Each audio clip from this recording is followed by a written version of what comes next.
A frozen little girl on a sidewalk hacked into a $4 billion fortune in minutes, saving a desperate millionaire from total ruin. Her reward? She only wanted one thing, a blanket to keep her feet warm at night. But no one imagined what would come next. Drop a comment letting us know where you're watching from, and don't forget to hit like and subscribe for more incredible stories. Marcus Holland slammed his fist on the bank counter. 45 years old, billionaire, and completely locked out of his $4 billion fortune.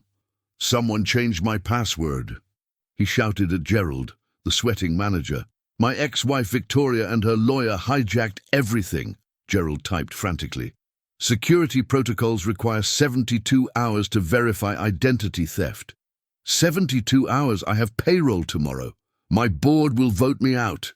His phone buzzed. Victoria's text, "Enjoy poverty. Richard and I will take care of your money." Marcus stormed outside into freezing November wind. 20 years of work. Stolen. "Excuse me, mister." A tiny voice made him turn. A little girl stood barefoot on the sidewalk, maybe 7 years old, tangled brown hair, dirt-smudged face. She wore a threadbare sweater and oversized jeans, no shoes. Her feet were red and raw, and she shivered violently. "Not now, kid. You dropped something." She held his tablet. He snatched it from her small hands. As he turned away, she gasped softly, staring at his screen showing the locked bank portal. "That's a security encryption lock. Triple-layer authentication. Whoever locked you out used a backdoor exploit through the recovery email system." Marcus froze. "What did you just say?" Beneath grime and exhaustion, something sharp lived in her green eyes. "Someone hacked you. They replaced it using admin privileges. The bank system has a vulnerability in the password reset protocol." "How do you know this?" "The library has computers. I go there to stay warm. Sometimes I help people with login problems." Marcus's mind raced. A homeless 7-year-old who understood cybersecurity. If someone could bypass that lock, how would they do it? She bit her lip. Access the bank's internal network. Spoof administrator credentials. Navigate to customer database. Override authentication. Reset password. Maybe 5 minutes. Could you do it? Her eyes met his, ancient and tired. "Are you asking me to break the law?" "I'm asking you to help me get back what was stolen. Without it, hundreds of people lose jobs. My company collapses." She studied him. "What's in it for me?" "Anything you want." She turned toward the storefront beside the bank, a display of warm blankets. She stared with such longing that Marcus felt something crack inside his chest. "Could you buy me a blanket?" she whispered. "My feet get really cold at night." Marcus stared at the child. She was asking for a blanket, not money. A blanket. "That's it?" she nodded. "The blue one. It looks really warm." For 6 months since Victoria left, everyone had wanted more. Here was a child who could save his empire, asking for a $40 blanket. "If you can do what you described, I'll buy that blanket, but I'll do much more. Deal? You promise?" "I promise, but first, show me." He glanced around. "Come inside with me. What's your name?" "Lucy." After a moment, Lucy placed her cold hand in his. Marcus led her back through the doors, ignoring stares. Gerald looked up with alarm. "Mr. Holland, this young lady is my cybersecurity consultant.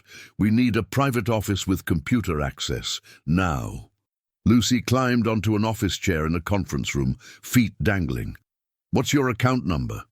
Marcus provided it. Lucy's fingers moved with fluid precision across the keyboard, eyes scanning code that appeared faster than he could process. "Your ex-wife's lawyer. What's his name?" "Richard Blackwood. He's the administrator who changed your password. See this digital signature? His law firm's IP. He logged in at 4:30 this morning using credentials belonging to Jennifer Morrison." Marcus felt his blood run cold.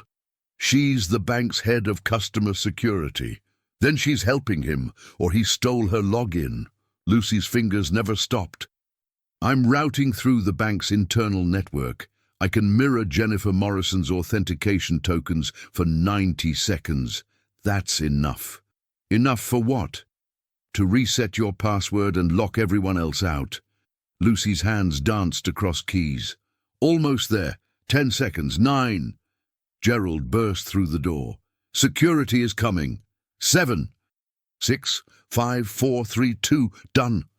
The screen flashed green. Your new password is on that sticky note. Change it from a secure device and fire Jennifer Morrison. Marcus stared. You actually did it. I promised. Lucy slid off the chair. Can we get the blanket now? Marcus laughed for the first time in months. Yes, Lucy, let's get your blanket. The store smelled like cinnamon. Lucy walked slowly through aisles, eyes wide. Marcus followed, mind reeling. He'd logged into his account. Everything was there. All $4 billion.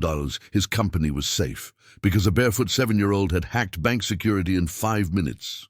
This one, Lucy said softly at the blanket display. This is what I want. Marcus pulled down the thick blue comforter. 42s, 99.9. You're sure this is all? Lucy hugged it to her chest, tears in her eyes. I'm sure. Thank you. What if I wanted to buy you more? Shoes, a coat, proper clothes, a hot meal. Maybe a place where your feet won't get cold anymore. Lucy stepped back, clutching the blanket. You mean foster care? I mean a safe place. They all say that. Then it isn't. Then things get bad. Marcus crouched to her level. I'm talking about something different, something better than sleeping on sidewalks. Why do you care? You got what you wanted. We're even. We're not even. Marcus gestured at the blanket. You saved my company, my life's work. You asked for a $43 blanket. Do you understand how rare that makes you? Lucy said nothing, but walls came down slightly. Let me buy proper clothes, shoes, dinner. Let me set you up in a hotel tonight. Tomorrow, we talk about what's next. If you want to leave after that, I won't stop you. One night. Can you do that? Lucy studied him. You promise you won't call social services? Not without talking to you first. And I keep the blanket? No matter what. Lucy nodded slowly. Okay, one night. Marcus held out his hand. Partners? Lucy shook it solemnly. Partners. 2 hours later, Lucy was transformed, clean, warm, wearing clothes that fit. They sat at Pietro's, an upscale restaurant. Lucy had showered at the Four Seasons. Marcus had booked adjoining suites and changed. Her clean hair hung in soft brown waves. Order whatever you want, Marcus said. Lucy stared at the menu. I don't know what any of this is. When's the last time you had a real meal? Her face flushed. The library has free lunch in summer. That ended in September. Since then, mostly what I can find. Marcus signaled the waiter.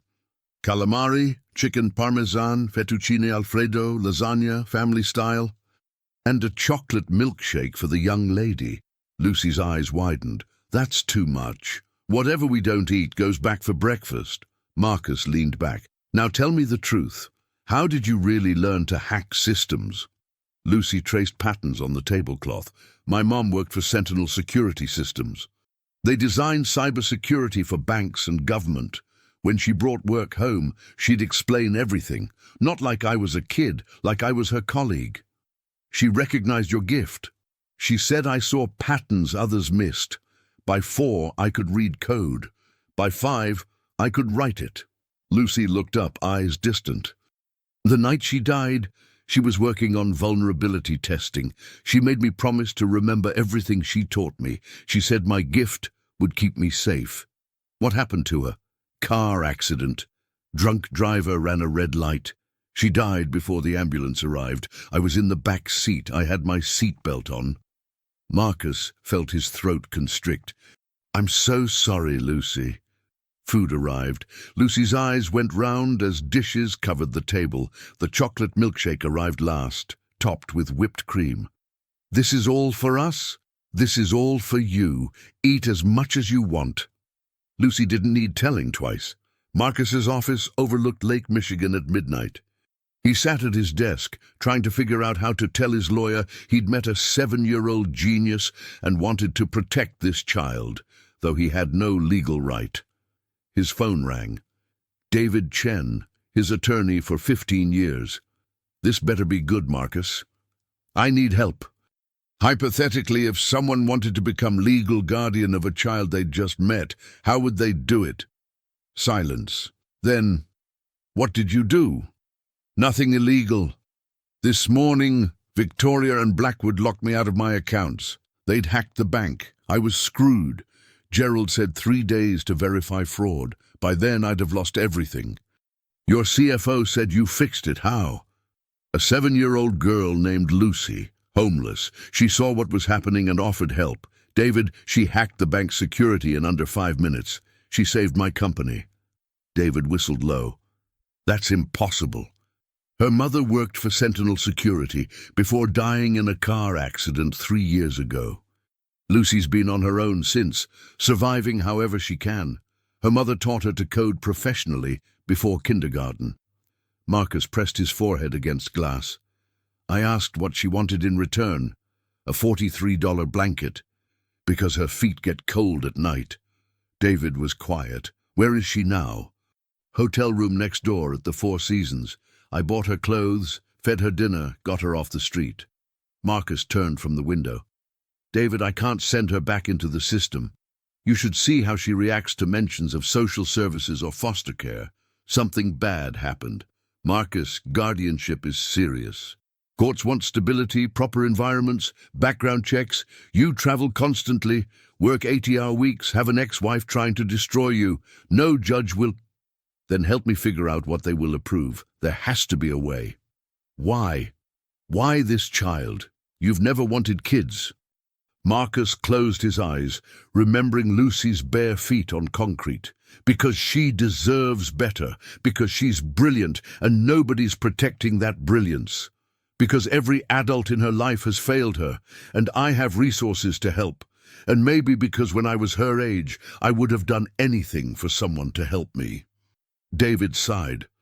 All right, if Lucy's in foster system, CPS has custody. Taking her without permission is kidnapping. If she ran away, she's technically missing. So, what do I do? First, call CPS in the morning and report you found her. Be honest. Second, file for emergency temporary guardianship based on immediate danger she faces on streets. Third, begin formal process for permanent guardianship. David's tone turned serious. This isn't a corporate acquisition. You can't just write a check. It could take months. I don't care how long. I just need her safe while we figure it out. There's another issue. If Lucy really hacked a bank, that's a federal crime. She's a minor, so prosecution unlikely, but CPS might view her as a risk. They might place her in a facility. Marcus felt cold dread. Like juvenile detention. Residential treatment for troubled youth. If they think she's dangerous, which skilled hacker on streets might qualify as, they'll err on institutional placement. Then we don't tell them about the hacking. Marcus, I'm serious. Nobody knows except you, me, Gerald, and Lucy. Gerald won't report it because it exposes bank vulnerabilities. So as far as anyone needs to know, I just met a homeless girl and wanted to help. David was silent. I'm going to pretend I didn't hear that. When you call CPS tomorrow, focus on facts. You found a homeless child, provided temporary shelter, and want to ensure her safety. Don't embellish. Don't mention skills or anything unusual. Will it work? I don't know. But it's our best shot. I'll draw up emergency guardianship petition tonight. In meantime, keep her safe. Take pictures documenting her condition when you found her. Lack of shoes, inadequate clothing. We'll need evidence she was in immediate danger. Marcus looked toward the adjoining door. I already have pictures. Took them at the store. Figured we might need proof. Smart. Send them to me, and Marcus, get some sleep. Tomorrow's complicated. A soft knock on the adjoining door. Mr. Holland, are you awake? Marcus opened it. Lucy stood in new pajamas, soft flannel with stars, hair tousled. The blue blanket was wrapped around her shoulders. I thought you were asleep. I heard you talking. I wasn't trying to listen, but walls are thin. Her green eyes were wide with fear. Are you going to send me back to CPS? Marcus's heart sank. Come sit, we need to talk. Lucy followed, but stayed near the door, ready to bolt. Marcus sat in the desk chair. I'm not lying to you. The law says I have to report I found you. CPS needs to know you're safe, but I'm also filing paperwork to become your legal guardian. So you won't go back into the system. You'll stay with me. Lucy's expression was skeptical. You can't just become someone's guardian. Doesn't work like that. Usually no, but I have resources, lawyers, and strong motivation. Marcus leaned forward. Lucy, I won't let them put you somewhere unsafe, I promise. Whatever it takes, you're not going back to sleeping on sidewalks. Why? Her voice was small. Why do you care? Because someone should. Because you're extraordinary and deserve protection. Marcus stopped, surprised by emotion in his voice. Because I look at you and see a kid who got dealt a terrible hand through no fault of her own, and I have power to change that. How could I not care? Lucy stared at him. Then, slowly, she walked over and climbed onto the bed, sitting cross-legged with her blanket pulled tight. My last foster dad seemed nice at first, too. Said he'd keep me safe. Said I was special. Then he... She trailed off. Then he hurt you, Marcus finished, feeling rage burn. Lucy nodded, not meeting his eyes. That's why I left. Why I'd rather sleep outside than risk another house. I understand. And I'm not asking you to trust me completely, not yet. Trust is earned. Marcus pulled a business card from his wallet. This is my attorney, David Chen. Tomorrow he'll be here to help with legal stuff. If at any point you feel unsafe with me, if you want to leave, you call him. Day or night. He'll help you, no questions asked. Lucy took the card, studying it before tucking it in her pajama pocket. You're really serious. I'm really serious. What if they say no? Marcus met her eyes steadily. Then I appeal. I fight it. I hire the best lawyers. And while that happens, I'll make sure you're somewhere safe. Lucy's lip trembled. Nobody's ever fought for me before. Not since my mom died.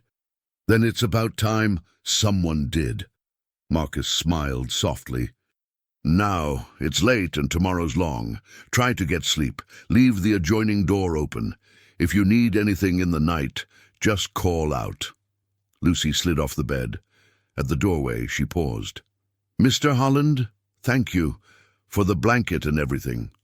You're welcome, and Lucy, you can call me Marcus. She nodded and disappeared. Marcus returned to his desk, but didn't try to sleep. Instead, he researched guardianship law, foster care regulations, and children's rights in Illinois. By sunrise over Lake Michigan, Marcus had a plan. Not perfect, but a plan. And Marcus Holland hadn't built a billion-dollar empire by giving up when things got difficult. The Child Protective Services office was depressing. Fluorescent lights hummed over dingy beige walls. The waiting room was packed with tired people and listless children in plastic chairs. Lucy sat pressed against Marcus's side, coat zipped up despite the overheated building.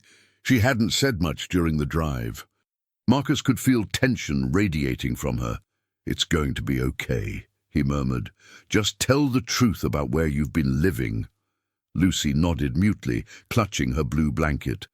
David Chen sat on Marcus's other side, leather briefcase on his knees. He'd arrived at the hotel at 7, with emergency paperwork prepared. Now at 9:15, they waited for caseworker Sandra Miller. Mr. Holland? A woman in her 50s with grey-streaked hair and kind eyes appeared. She wore a tired expression. I'm Sandra Miller. Please come back. They followed her into a small office crammed with filing cabinets and paperwork. Sandra gestured to 3 chairs. So you reported finding a missing child yesterday. This must be Lucy. She smiled at the girl. Hi, honey. Lucy said nothing, eyes fixed on the floor. Sandra turned to Marcus. Why don't you tell me what happened? Marcus relayed a carefully edited version. He'd been outside a bank in downtown Chicago. He'd seen Lucy on the sidewalk, barefoot and inadequately dressed for November. He'd bought her food and clothing and gotten her a hotel room. Then he'd called his attorney to find out proper procedure. "And why didn't you call us immediately?" Sandra asked. "Because it was late. She was frightened, and I wanted to ensure her immediate physical needs were met first. I consulted with my attorney last night, and he advised coming in this morning." Sandra nodded, making notes. "And your interest goes beyond civic duty? Mr. Chen mentioned emergency guardianship?" "That's correct, Mr. Holland. Guardianship isn't typically granted to strangers, regardless of financial resources. There are protocols to protect children." "I understand completely, and I'm prepared to comply with any requirements, but Lucy has been living on streets, which means the system has already failed her. I'm trying to provide temporary safe placement while protocols are properly followed." Sandra studied him, then turned to Lucy. "Honey, I need to ask you some questions. Okay?" Lucy finally looked up, green eyes wary. "Okay. How long have you been living on the street?"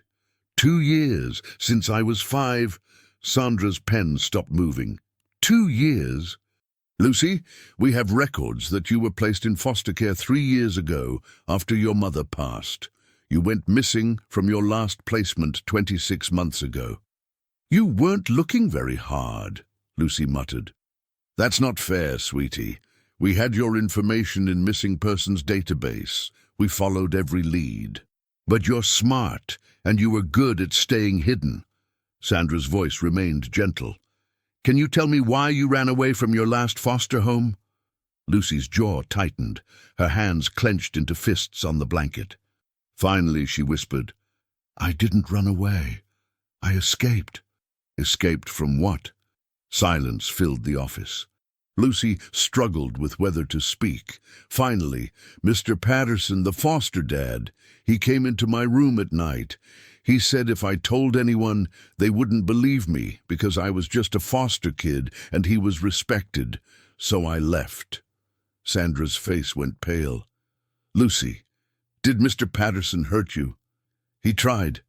First time I bit him and ran. Second time, I was ready. I went out the window and never went back."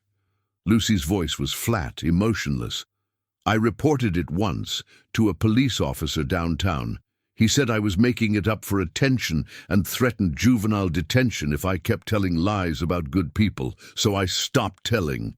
Marcus felt rage, unlike anything he'd experienced. His hands gripped chair arms so tightly his knuckles turned white. Beside him, David placed a warning hand on his shoulder. Sandra was writing furiously, expression mixing horror and determination. "Lucy, I want you to know I believe you. What you've told me is very serious, and we will investigate thoroughly. I'm so sorry this happened." "Are you going to send me back?" Lucy asked, voice small. "To another house where the same thing might happen?" "No, honey, not until we can ensure your safety." Sandra looked at Marcus. "Under normal circumstances, I would place Lucy in emergency foster care while we investigated and processed your guardianship application. However, given what she's disclosed and given that she appears comfortable with you, I'm willing to consider a temporary arrangement." Marcus leaned forward. "What kind of arrangement?" "A kinship placement waiver. Normally reserved for relatives, but in exceptional circumstances, we can extend it to appropriate adults. You'd need to pass an expedited background check. You'd agree to regular home visits and compliance with all placement requirements. And Lucy would need to agree she feels safe with you." Sandra turned to Lucy. "Honey, do you feel safe with Mr. Holland?" Lucy looked up at Marcus. "He bought me a blanket because my feet were cold. He didn't ask for anything back. He didn't try to hurt me. He just wanted to help." "And do you want to stay with him while we figure everything out?" Lucy nodded slowly. "Yes, I want to stay with him." Sandra made a note, then looked at David. "I'll need that emergency guardianship petition. I'm recommending to the judge that we grant temporary custody to Mr. Holland, pending full investigation and formal placement hearing. That hearing will happen within 30 days. In the meantime, Lucy will be Mr. Holland's legal responsibility. David pulled documents from his briefcase. Everything's prepared. We also have documentation of Lucy's condition when Mr. Holland found her. Photographs showing inadequate clothing and lack of footwear in November. Receipts, character references. Sandra reviewed documents quickly. This is thorough. Mr. Holland, I need to ask directly, what is your motivation? This isn't typical. You're a wealthy businessman with no children, no family connection. Why take on this responsibility? Marcus chose words carefully.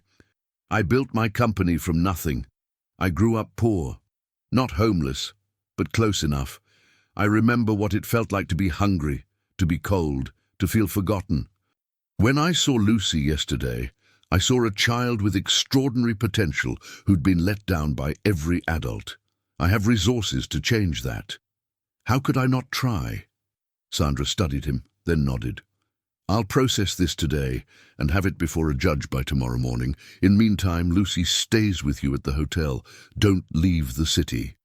Don't evade our home visits. Don't make me regret this. Understood? Perfectly understood. Good. Sandra turned to Lucy. Lucy, I'm also arranging for you to meet with a counselor, someone who specializes in helping children who've experienced trauma. It's not punishment, it's help, real help. Will you try that? Lucy hesitated, then nodded. Okay, thank you for your trust. That takes courage. Sandra stood. I'll be in touch within 24 hours. Mr. Holland, expect a home visit later this week once you've established permanent housing. A hotel suite won't suffice for long-term placement. They left after completing paperwork and signing forms.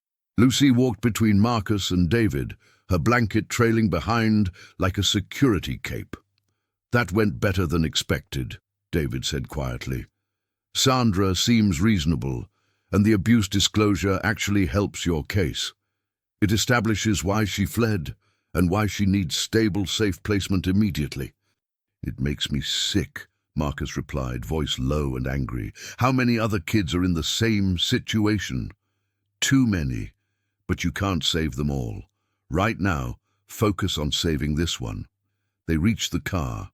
As David walked around to the passenger side, Lucy called out softly, Marcus! He leaned into the car. Yeah? Thank you for not letting them take me back. Thank you for fighting. Marcus felt that crack in his chest widen. Always, Lucy. I'll always fight for you. That's a promise. As they drove back, Marcus's phone buzzed with a text from an unknown number. Enjoy your little charity project while it lasts. When I'm done with you, you won't have $1 left to play hero. V. Victoria. She'd already found out about Lucy, probably through private investigators. Marcus deleted the message without responding. Let her try. She had no idea who she was up against now. Lucy wasn't just a child he was protecting. Lucy was brilliant, resourceful, and twice as smart as Victoria's lawyer would ever be, and Victoria had just made the mistake of threatening her. Marcus's penthouse in the Gold Coast had never felt emptier than that afternoon when he brought Lucy home for the first time.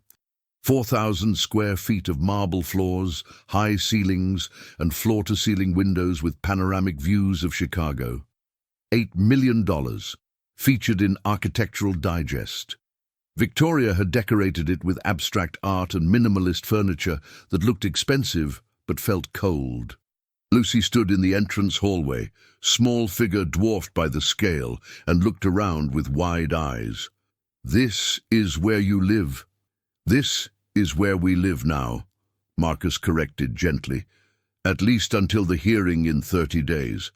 After that, if everything goes well, it'll be permanent. Lucy walked slowly into the main living area, new boots squeaking on polished marble. She turned in a slow circle, taking in the artwork, designer furniture, the grand piano Marcus didn't know how to play, but Victoria had insisted they needed. It's really big. How many people live here? Just me, well, now us. There's a housekeeper who comes 3 times a week, but otherwise it's empty. That's sad, Lucy said matter-of-factly. Houses this big should have families, kids playing, people laughing. Otherwise it's just a fancy cage. Marcus blinked, struck by her wisdom. She was right. This place had never been a home. It had been a showpiece, a status symbol, but it had never felt alive. Maybe you can change that, make it feel less like a cage. Lucy looked skeptical, but didn't argue. Which room is mine? Let me show you. I have 5 bedrooms, so you get to pick. He led her down a hallway, opening doors to reveal perfectly decorated guest rooms rarely used. Lucy examined each with a critical eye, saying nothing until they reached the last door. What's in there? She pointed. That's the master suite. My room. What about that one? She pointed to a door next to his. That was supposed to be a nursery. Victoria and I planned to have children eventually, so we had it designed. But then we decided we didn't want kids, and it's been sitting empty. Marcus opened the door. The room was smaller than the guest rooms, but felt more intimate. Built-in bookshelves lined one wall. A window seat overlooked the park, and pale yellow walls caught afternoon sunlight. Victoria's designer had furnished it with a white crib and changing table that had never been used, still covered in protective plastic. Lucy walked in and went straight to the window seat. She climbed up and pressed her face against the glass, looking down at the park 5 stories below where children were playing. "This one," she said softly. "I want this room." "Are you sure? The guest rooms are bigger, and they have their own bathrooms." "I'm sure. This one is close to yours. If I get scared at night, you'll hear me." Lucy turned to face him. "That's okay, right? If I get scared sometimes?" Marcus felt his throat tighten. "That's more than okay. And Lucy, if you get scared, you don't have to stay in your room. You can come find me anytime, day or night." Lucy nodded, then turned her attention back to the room. "Can we get rid of the baby stuff? It makes me feel weird." "Absolutely. We'll get rid of all of it and redecorate however you want. New bed, new furniture, whatever you like." "Really? I can choose?" "You can choose. It's your room."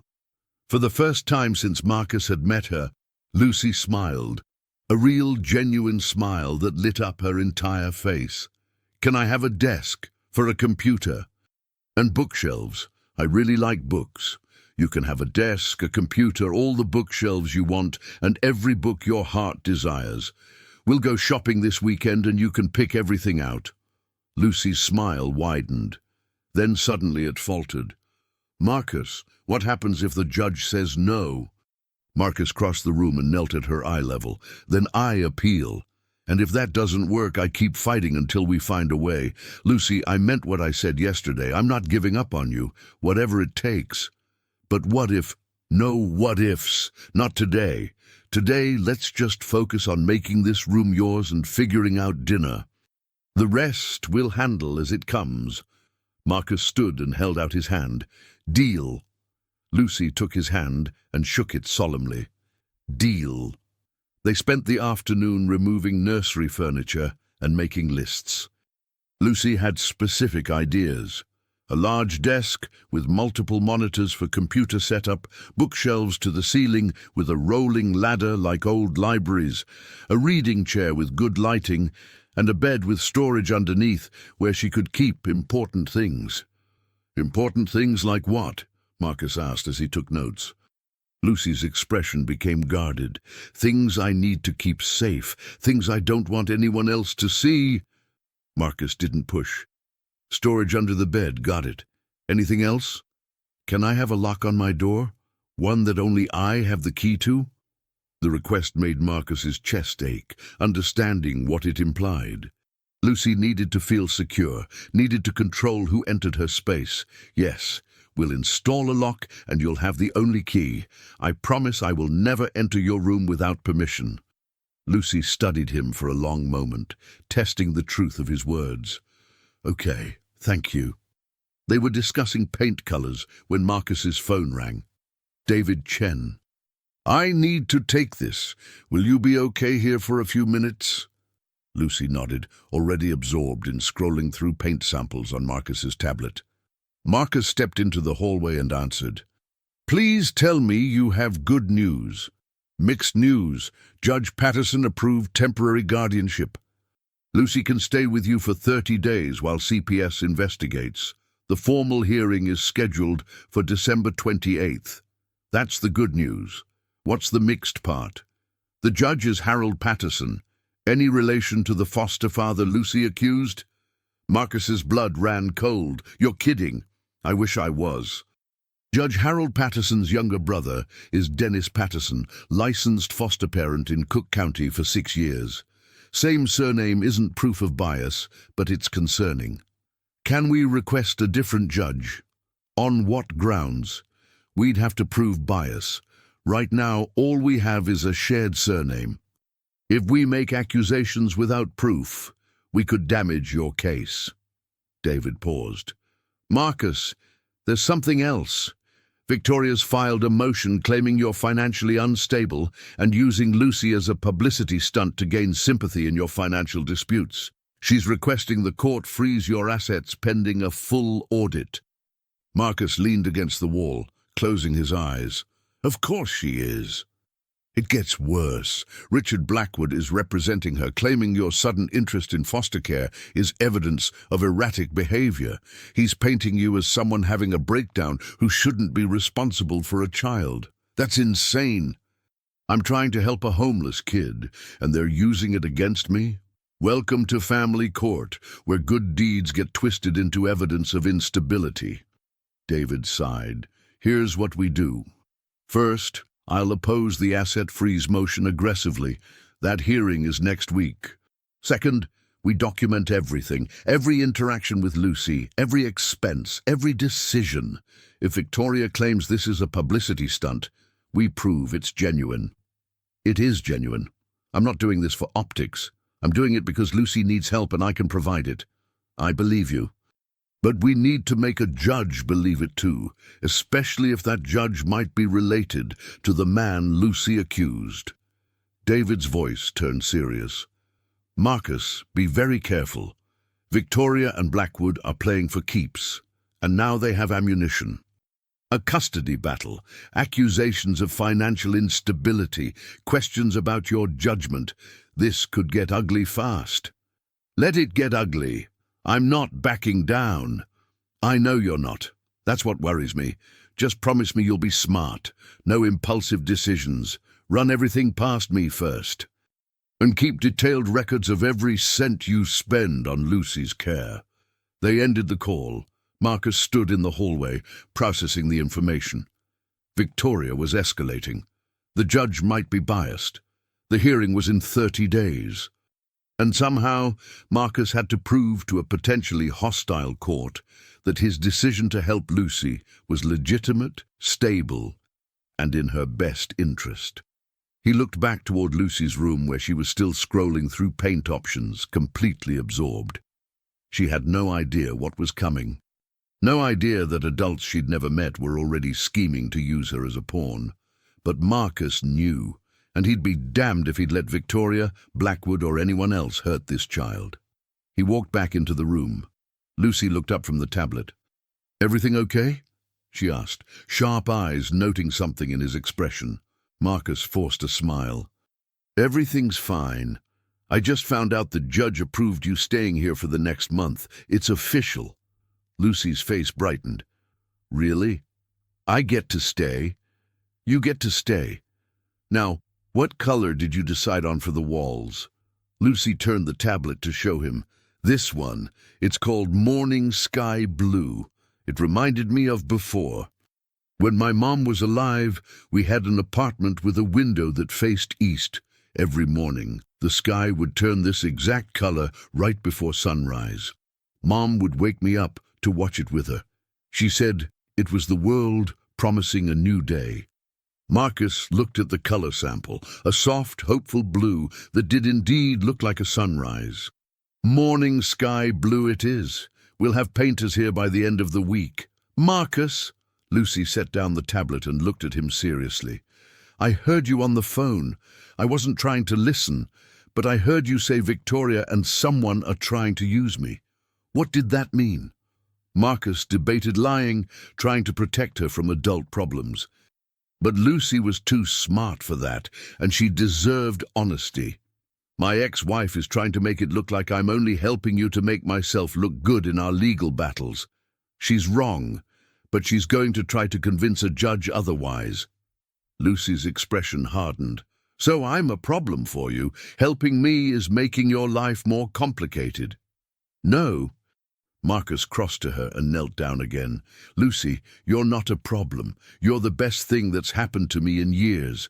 Victoria is the problem. Her lawyer is the problem.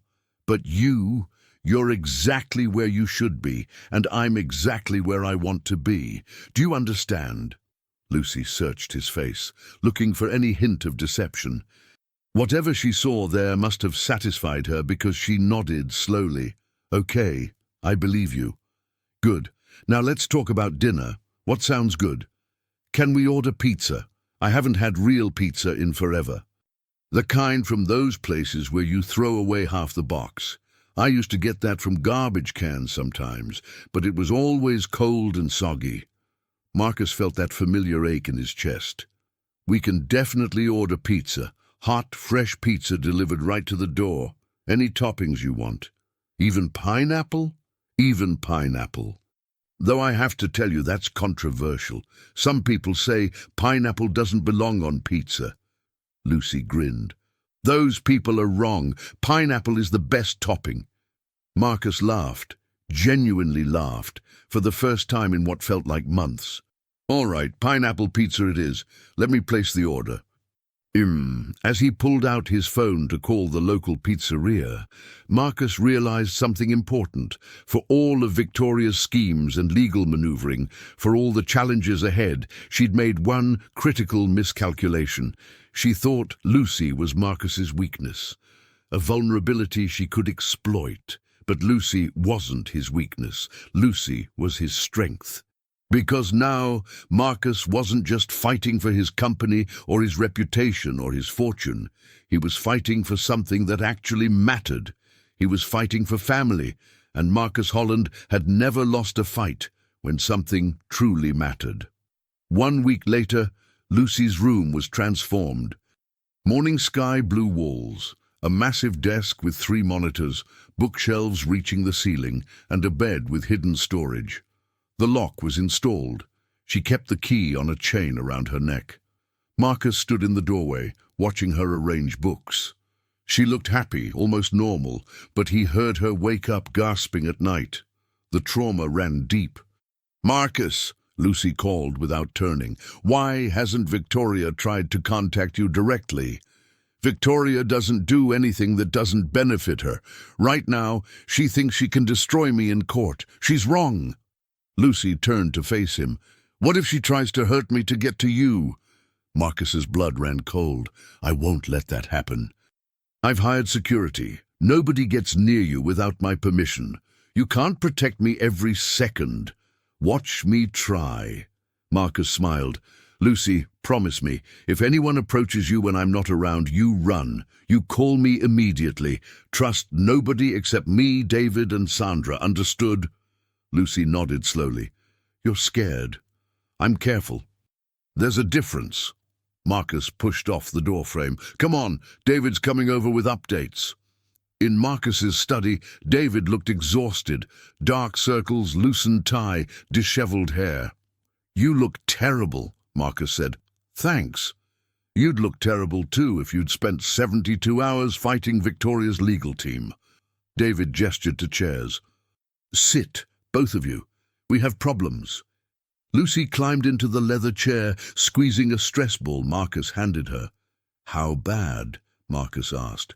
Bad. Judge Patterson denied our motion to recuse him. He claims his relationship with Dennis Patterson won't affect his judgment. That's a lie. David pulled up a document. Worse, Victoria's attorney filed another motion. They're claiming Lucy is a flight risk because she ran away before. They want her placed in a state facility pending the hearing. No. Marcus's voice was ice. Absolutely not. I opposed it. But Marcus, they're building a narrative. Unstable billionaire going through contentious divorce. Troubled runaway with history of accusing foster parents. They're painting you as someone who took in a child impulsively. Lucy's hand tightened around the stress ball. They think I made up the story about Mr. Patterson. David's expression softened. I don't think that. Sandra doesn't. But Victoria's lawyers will attack your credibility in court. That's not true. He really did. Lucy's voice cracked. I know. I believe you. But this is what we're up against. The hearing is in 3 weeks. David closed his laptop. We need evidence of stability, character witnesses, documentation that Lucy is thriving. And Marcus? We need to find evidence that Judge Patterson is biased. If we can prove he's protecting his brother, we can get him removed. How? We investigate, quietly. I have a private investigator looking into Dennis Patterson's foster care history. If there are other complaints, other children who were silenced, we can establish a pattern. David looked at Lucy. Lucy, do you remember the police officer who dismissed your complaint? Lucy's face went pale. Officer Brennan. He told me I'd remember his name when I got arrested for making false reports. David made a note. That's good. That's actionable. If we can prove Officer Brennan has a relationship with the Patterson family, we can show corruption. Marcus walked to the window. Victoria was playing dirty. The judge was compromised. 3 weeks to build an airtight case or lose Lucy forever. Then we work faster, Marcus said quietly. David, hire more investigators. I don't care what it costs. Find everything on the Pattersons, on Officer Brennan, on Victoria's lawyers. Marcus, I'm not losing her. Marcus turned back. Victoria wants to destroy me? Fine. But she made a mistake when she threatened Lucy. Now this isn't just business, this is war. Lucy looked up at him, eyes shining with tears. You really mean that? Every word. Marcus placed a hand on her shoulder. You're not going back. You're staying right here, I promise. After David left, Lucy sat quietly squeezing the stress ball. Marcus could see her mind working. Lucy, talk to me. I'm scared, she whispered. What if they take me away? Marcus knelt beside her chair. Then I'll come get you. I'll appeal, I'll fight, I'll move heaven and earth to bring you home. You're not alone anymore. You have me, and I don't give up on people I care about. Lucy threw her arms around his neck, the stress ball falling to the floor. Marcus held her as she cried, the first time she'd really broken down since he'd found her. And as he held this brilliant, broken child who'd saved his life while he was trying to save hers, Marcus made a silent vow. Whatever it took, Lucy would never be cold or scared or alone again. 2 weeks before the hearing, Marcus received a call that changed everything. David's investigator had found something. They met at a coffee shop downtown. The investigator, Sarah Chen, slid a folder across the table. Dennis Patterson has been a foster parent for 6 years. In that time, 18 children placed in his home. 11 ran away. 4 filed complaints of abuse, all dismissed by the same officer, Officer Michael Brennan. Marcus opened the folder, hands shaking. Children as young as 5, all telling similar stories, all dismissed. How did no one catch this pattern? Someone did. Sarah pulled out another document. 3 years ago, a CPS supervisor named Robert Martinez flagged Patterson's file. He recommended Patterson's license be revoked. The investigation was shut down by the regional director, Judge Harold Patterson's former law partner. Marcus felt rage building. They've been covering for him for years, and it gets worse. Sarah pulled out a photograph. This is from Officer Brennan's Facebook, Christmas party 2 years ago. That's Brennan, Judge Patterson, and Dennis Patterson. They're friends, close friends. David leaned forward. This is it. We can prove bias, prove corruption, prove the system failed these children. Can we use this in court? Marcus asked. Absolutely. But Marcus, there's a risk. If we go public with this, we're accusing a sitting judge of corruption. If we're wrong, you lose all credibility. The judge could rule against you out of spite. David's expression was grave. This is the nuclear option. Once we use it, there's no going back. Marcus looked at the photograph. 3 men smiling while children suffered in silence. What choice do we have? If we don't expose this, Judge Patterson rules against us anyway. At least this way, we fight back. Sarah nodded. There's one more thing. Robert Martinez was fired 6 months after flagging Patterson's file, officially for budget cuts, but the timing is suspicious. I tracked him down. He's willing to testify. Get him ready, Marcus said. We're going to need him. That evening, Marcus sat Lucy down.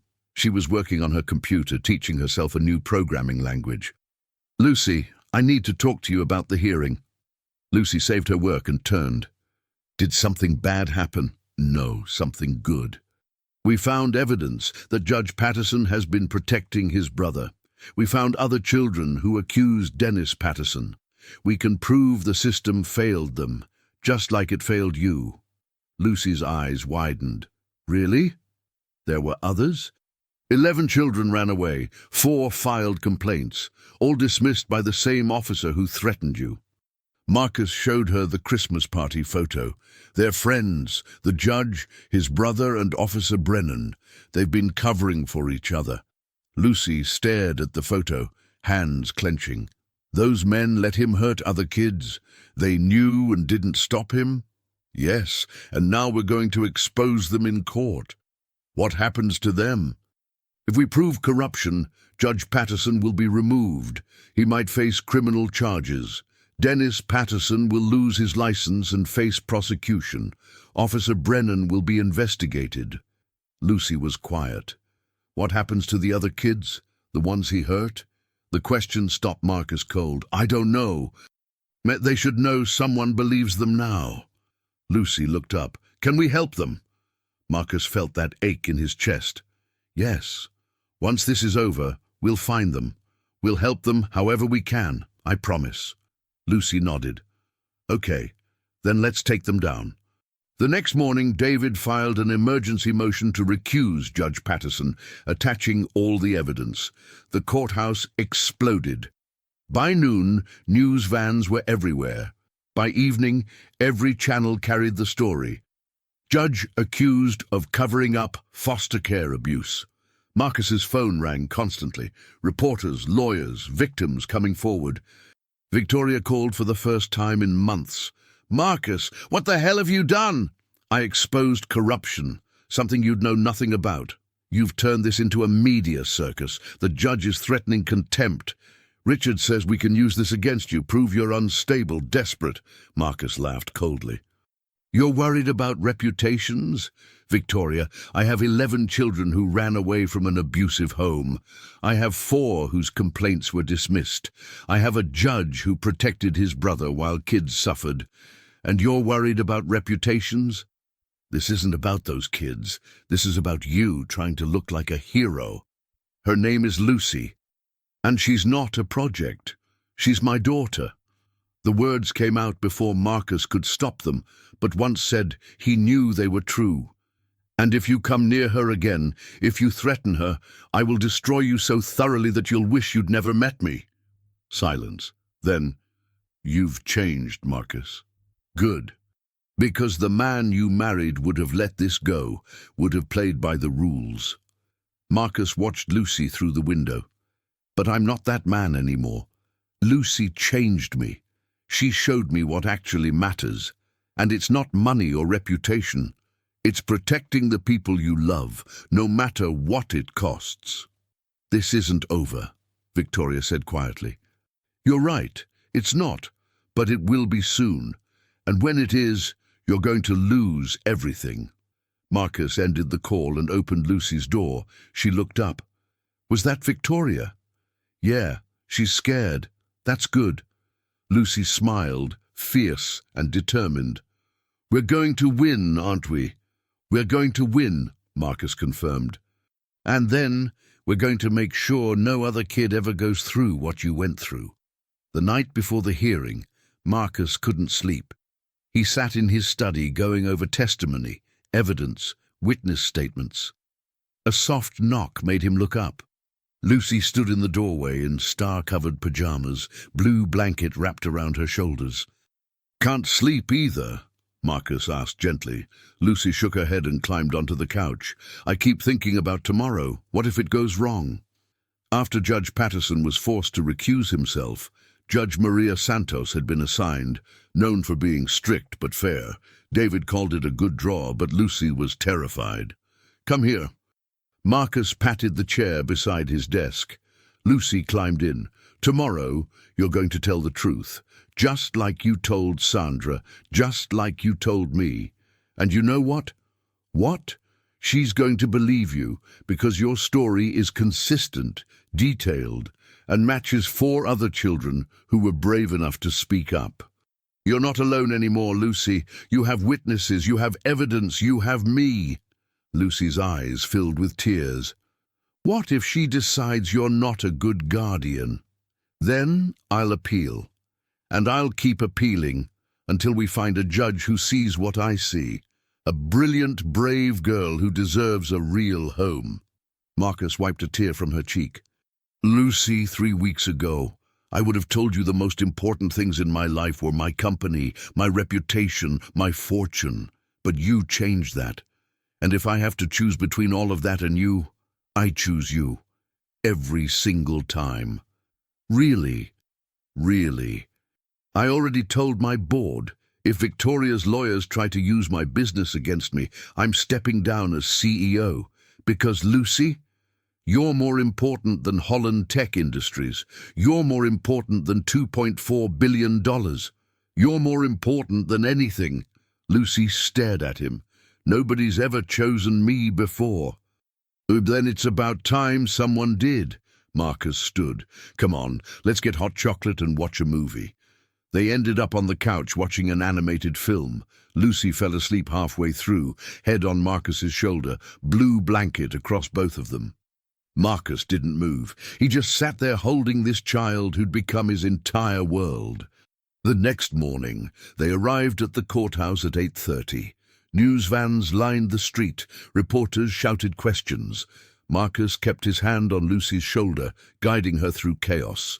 Inside, the hallways were packed. Robert Martinez, Sarah Chen, and 3 young people Marcus guessed were former foster children from Patterson's house, here to testify. Victoria stood at the far end with Richard Blackwood. She looked immaculate. When she saw Marcus, her expression hardened. When she saw Lucy, something flickered across her face. "Mr. Holland." Sandra Miller appeared beside them. "Lucy, are you ready?" Lucy nodded, though Marcus felt her trembling. They entered the courtroom. Judge Santos sat at the bench, a woman in her 50s with sharp eyes. She looked at Lucy with interest. "We're here for the guardianship hearing of Lucy Ann Miller," Judge Santos began. "Mr. Holland is petitioning for permanent guardianship. I understand we have opposition from Victoria Holland." Richard Blackwood stood. "Your Honor, Mrs. Holland has concerns about Mr. Holland's fitness as a guardian.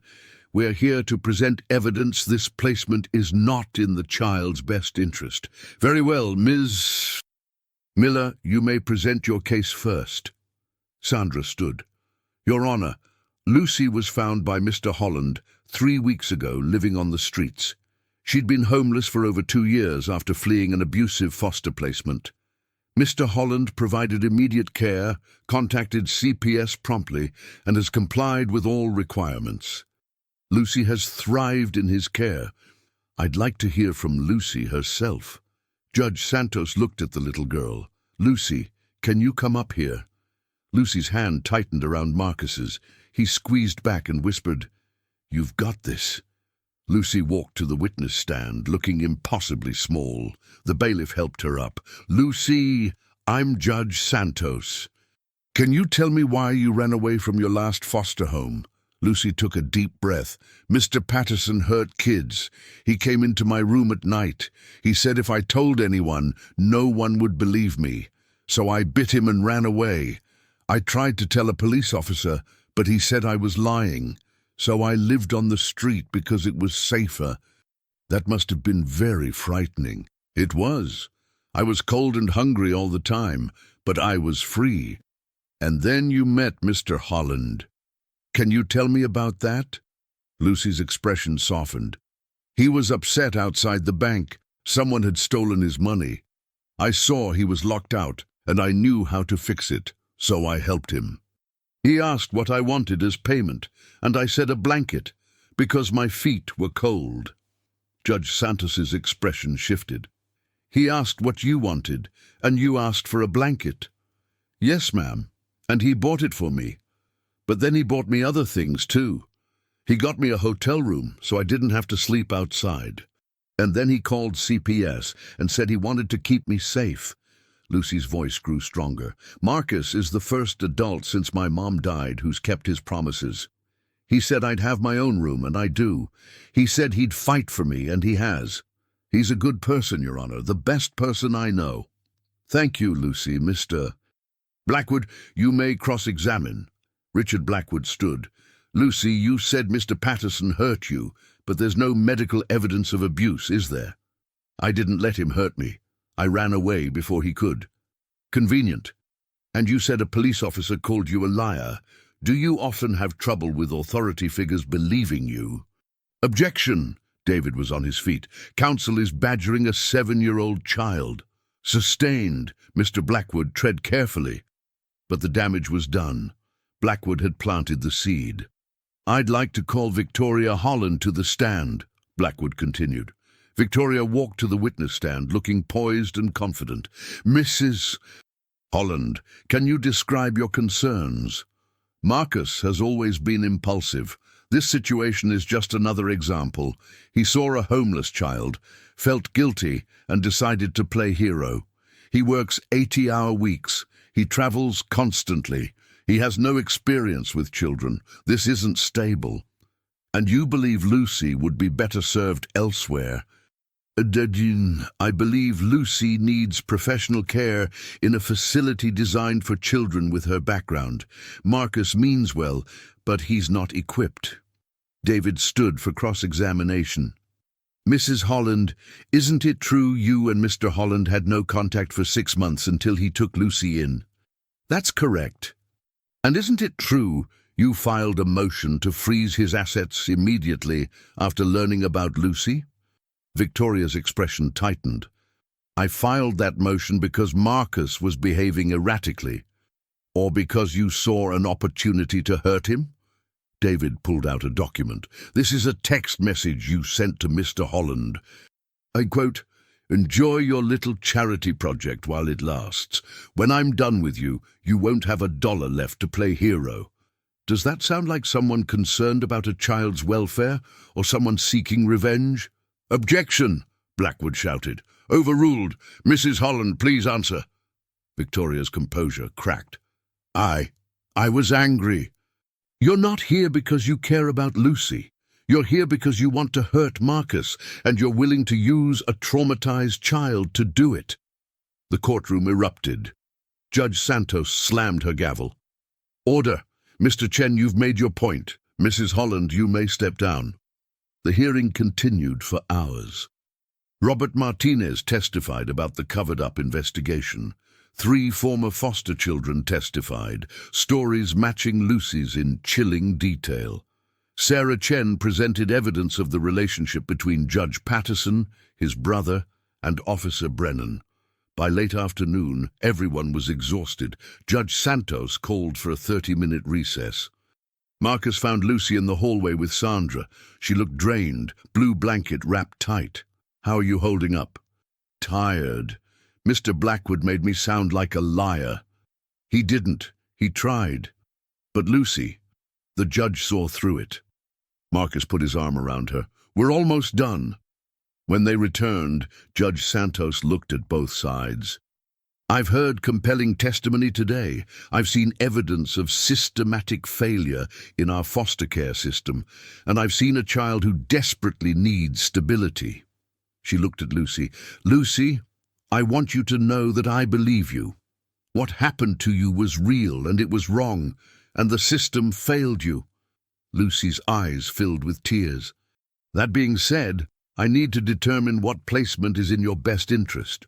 Judge Santos looked at Marcus. Mr. Holland, you've presented a strong case. You've provided Lucy with immediate care, a stable home, and clear commitment. However, Mrs. Holland raises valid concerns about your work schedule. Marcus's heart sank. But, Judge Santos continued, I also see a man who exposed corruption to protect a child, who put his reputation at risk to fight for what's right, who has given Lucy something she hasn't had in years, hope. The judge looked at Lucy. Lucy, if I grant Mr. Holland permanent guardianship, do you want to live with him? Yes, Lucy said immediately. More than anything. Judge Santos nodded. Then that's what I'm going to do. Permanent guardianship is granted to Marcus Holland, effective immediately. You'll be subject to regular home visits for 6 months. Lucy will continue counseling and education, but Lucy, you're going home with Marcus. Today, the courtroom erupted in applause. Lucy burst into tears, and Marcus pulled her into a tight hug. David was grinning. Across the room, Victoria stood frozen, pale with shock. Judge Santos slammed her gavel. This court is adjourned, and Mr. Holland, take care of that little girl.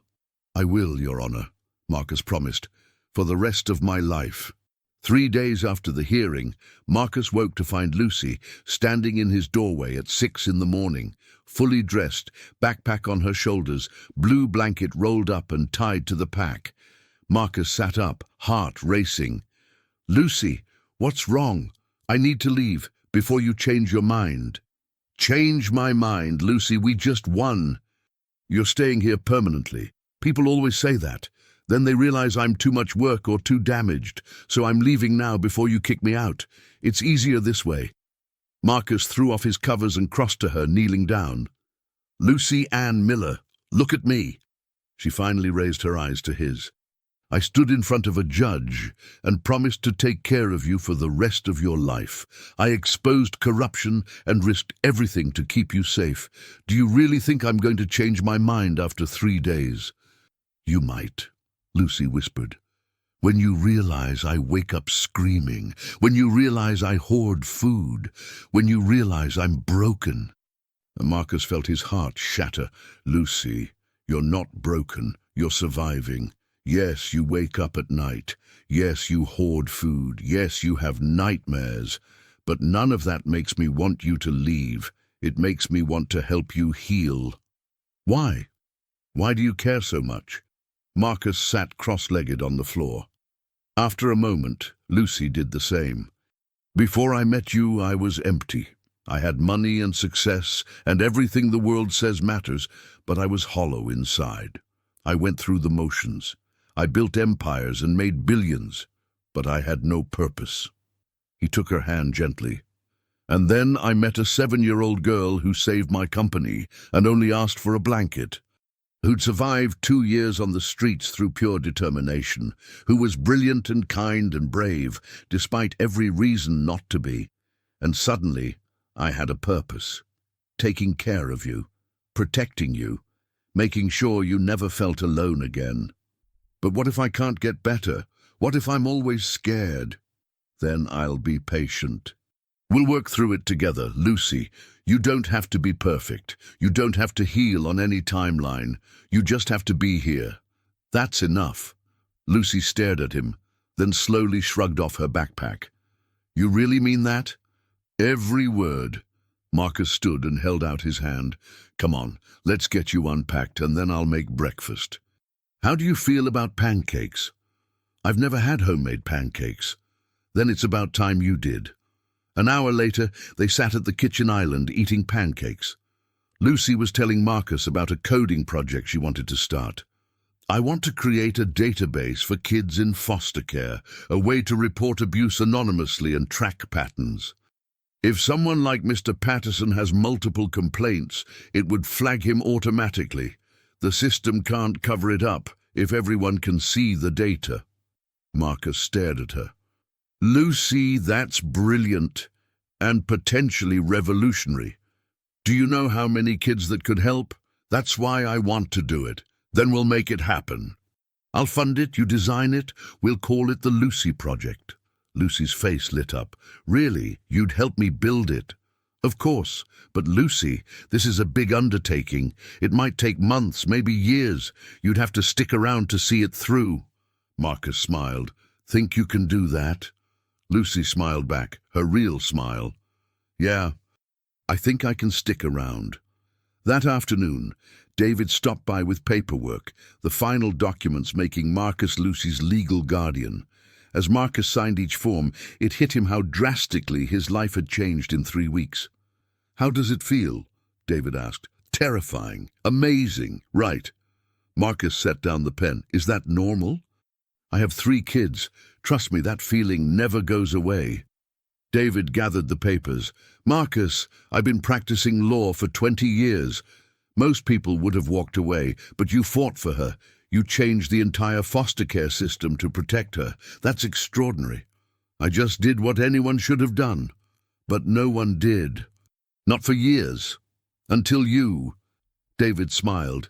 She's lucky to have you. I'm lucky to have her. She saved me way before I saved her. That night, Lucy appeared in Marcus's study doorway, not wearing a backpack, in her pajamas, holding her blue blanket. Can I work in here? My room feels too big sometimes. Of course. Marcus cleared space on the couch. Lucy settled with her laptop, blue blanket wrapped around her. They worked in comfortable silence, Marcus reviewing contracts, Lucy coding her database. It felt domestic, normal, like family. Marcus, Lucy said suddenly, at the hearing you called me your daughter. Did you mean that? Marcus turned to face her. Yes. I know we haven't known each other long, and I know I'm not your biological father. But Lucy, that's what you are to me, my daughter. If that's okay with you. Lucy was quiet. My mom used to say that family isn't just blood. It's who shows up for you, who fights for you, who makes you feel safe. Your mom sounds like she was a wise woman. She was. Lucy looked up. You show up for me, Marcus. You fight for me. You make me feel safe. So yeah. It's okay if you call me your daughter, because you're my dad now. Marcus felt tears prick his eyes. He crossed to the couch and pulled Lucy into a hug. She wrapped her arms around him, and for the first time, Marcus felt her completely relax. The wariness gone, the fear gone. I love you, Lucy, Marcus whispered. I should have said it before, but I love you. I love you too, Dad, Lucy whispered back. And in that moment, Marcus knew that everything had been worth it, because it led him here, to this moment, to this child, to his daughter. 6 months after the hearing, Marcus stood in Lincoln Elementary School's auditorium, watching Lucy accept an award for her coding project. The Lucy Project database was now live, being used by CPS agencies in 3 states. It had already flagged 2 potentially abusive placements and helped connect victims. But right now, she was just a 7-year-old girl in a blue dress, clutching her award, looking overwhelmed by applause. Marcus caught her eye and gave her a thumbs up. She grinned back, that real smile. After the ceremony, Lucy's teacher approached Marcus. Mr. Holland, Lucy's progress this semester has been remarkable. When she started, she barely spoke to anyone. Now she's helping other students. She's even started a lunch club for kids who feel different or left out. That sounds like Lucy, Marcus said proudly. She told me something the other day. She said, my dad taught me that being different isn't bad. It just means you see the world in a special way. I thought you should know she's listening to everything you tell her. Marcus felt his throat tighten. Thank you for telling me that. Lucy bounded over, award held high. Dad, did you see? I won. I saw. I'm so proud of you. Marcus pulled her into a hug. What do you say we celebrate? Dinner anywhere you want. Can we go to Pietro's and get the same meal we had the first time? Absolutely. Let's go. As they walked to the car, Lucy slipped her hand into his, something she did now without hesitation. Dad, can I ask you something? Do you ever regret it? Taking me in? Everything that happened? Marcus stopped and knelt down. Lucy, I'm going to tell you something, and I want you to remember it forever. Meeting you was the best thing that ever happened to me. Not because you saved my company or because you're brilliant. Because you made me a better person. You gave me a reason to be better. I don't regret a single second. Even the parts where Victoria was mean. Especially those parts. Because they showed me what really matters. And what really matters is standing right in front of me. Marcus stood and took her hand. Come on, let's go celebrate my amazing daughter. At Pietro's, they ordered the same meal from that first night. Lucy didn't try to hide food in her pockets anymore. She didn't scan the exits. She was just a kid enjoying dinner with her dad. I've been thinking, Lucy said, about what I want to do when I grow up. Oh yeah? What's that? I want to be like you. I want to build companies that help people. I want to use technology to fix broken systems. I want to make sure kids like me don't fall through the cracks. Lucy looked at him seriously. Do you think I can do that? Lucy, I think you can do anything you set your mind to, and I'll help you every step of the way. Even when I'm grown up? Even when you're grown up. That's what dads do. Lucy smiled and returned to her milkshake. Marcus saw the way she touched her locket, the one with both her mother and him inside. She was building a new life, but she'd never forgotten where she came from. 2 months later, David called. Victoria's filed for divorce finalization. She's dropping all financial claims in exchange for a quick, quiet settlement. No more legal battles. She wants out. Marcus wasn't surprised. After the corruption scandal, Victoria's reputation had taken a hit. What are the terms? She keeps the house in Aspen, the art collection, and $10 million. You keep everything else, including full custody with no visitation rights. Done. Draw up the papers. Marcus, you could negotiate. $10 million is generous considering she tried to destroy you. I don't care about the money, David. I care about making this final so Lucy never has to worry about Victoria coming back. Marcus looked toward Lucy's room where she was practicing violin. Let Victoria have the $10 million. It's a small price for peace of mind. The divorce was finalized 3 weeks later. Marcus told Lucy on a Saturday morning while they were making breakfast.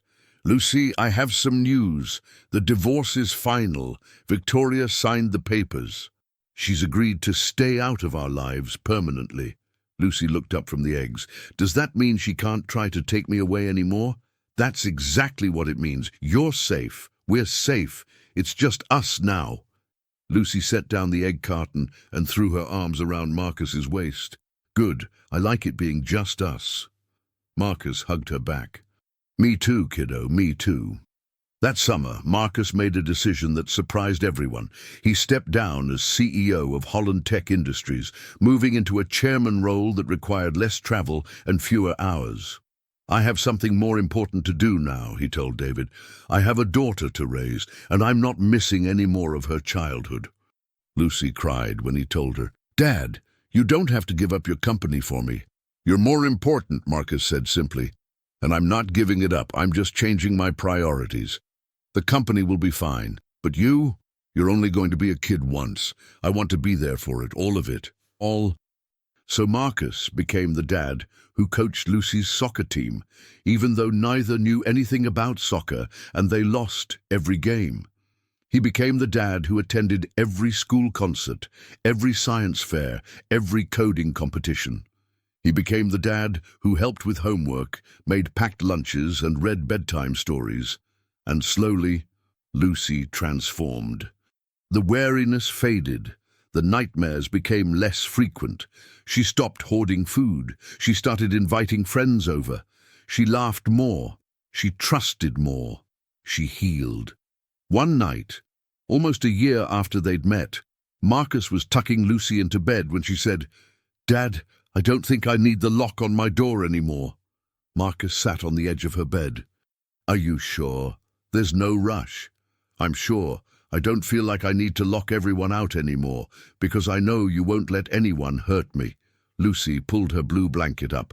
"And I trust you, completely. I'm honored you trust me, and I promise I'll never break that trust." "I know, that's why I don't need the lock," Lucy yawned. "Will you still be here when I wake up?" "Always. I'm not going anywhere." Lucy smiled and closed her eyes. Within minutes, she was asleep. Marcus sat there for a long time, just watching her breathe, marveling at how far she'd come. Before he left, Marcus quietly removed the lock from her door, just as she'd asked. It felt symbolic, Lucy letting go of the need to protect herself because she finally believed someone else would protect her. As Marcus walked back to his room, he passed the living room, where Lucy's blue blanket from that first day hung framed on the wall. Next to it was a photo from the courthouse, the day the guardianship was finalized. Marcus and Lucy holding hands, both smiling. Under the photo was a small brass plaque Lucy had made. It read, "The day we became a family. Not by blood, but by choice." Marcus touched the plaque gently, then continued to his room. Tomorrow they had a busy day. Lucy had a coding competition in the morning, then lunch with Sandra Miller, then dinner with David's family. It was a full life, a good life, the best life Marcus had ever